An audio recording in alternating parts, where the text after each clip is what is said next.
बहुत समय पहले की बात है। सुल्तानपुर लोधी के पास एक गांव में गुरु नानक देव जी रहते थे।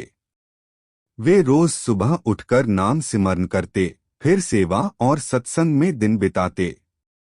उनके पिता चाहते थे कि गुरु नानक देव जी व्यापार करें और कुछ पैसे कमाएं। एक दिन उनके पिता ने उन्हें 20 रुपए दिए और कहा, नानक जाओ और इससे कोई सच्चा व्यापार करके आओ। गुरु नानक मुस्कुराए और बोले, जी पिताजी, मैं सच्चा सौदा ही करूंगा। गुरु नानक अपने मित्र भाई मारदाना के साथ बाजार की ओर चले। रास्ते में उन्होंने लोगों की भूख, दुख और गरीबी देखी। दूर नहीं, एक पेड़ के नीचे बहुत से साधु बैठे थे। उनके चेहरे कमजोर थे। कई दिन से खाना न मिलने के कारण वे बेहद परेशान थे। भाई मारदाना बोले, नानक, ये लोग तो बहुत भूखे लग रहे हैं। गुरु नानक ने शांत स्वर में कहा, इन्हें भोजन देना ही सबसे बड़ा सच्चा सौदा है, मारदाना। गुरु नानक देव जी बाजार गए और वहां से सारा अनाज, दाल, सब्जी और रोटियां बनाने का सामान खरीद लाए। लोग हैरान थे कि ये दुकान से इतना सारा सामान क्यों ले रहे हैं। वापस आकर गुरु नानक और मारदाना ने उन भूखे साधुओं के लिए खाना बनाया।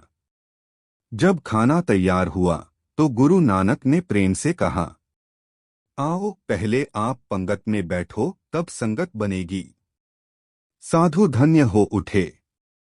उन्होंने इतना स्वादिष्ट और प्रेम से बना भोजन शायद सालों बाद खाया था। सबकी आंखों में आंसू थे। एक वृद्ध साधु बोले, बेटा, तुमने आज असली ईश्वर सेवा की है। गुरु नानक मुस्कुराए, जहां भूखा पेट भर जाए वही सच्ची पूजा है। घर आकर गुरु नानक ने अपने पिता को सारी बात बताई। उनके पिता नाराज होकर बोले, नानक, मैंने तुम्हें व्यापार करने भेजा था, तुमने सारा पैसा लुटा दिया।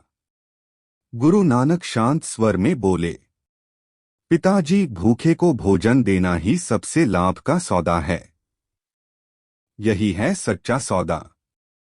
उनके पिता कुछ देर चुप रहे, फिर उनकी आंखें भी भर आईं।